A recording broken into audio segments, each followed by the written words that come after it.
Zapravo i nema njih baš toliko puno, znate. A mi stariji vidimo i duplo, evo dvojica prilaze. Bježite, starudio!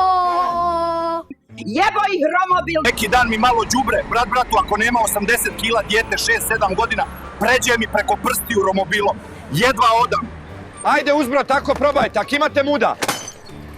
Pali u ladnu rijeku, da Bog da. Vodim Bog s vama, idite u miru. A ti mali, kad ti taj romobil uzmem, pribiću te na njega i okačit kraj oltara. 7, 8, evo vidite i sami koliko traje, pa kako da ja pređem preko?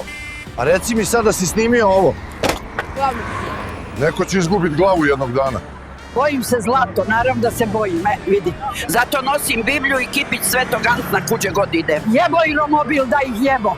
Moj zadatak je staviti ove 2 mine na put, a ostalo će dečki rafalima preletit i potući sve što se vozi na romobilu i gazi ljude.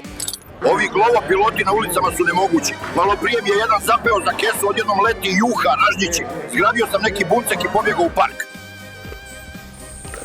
Ovo je nešto najbolje što sam do sada vidio. Ozbiljno kažem.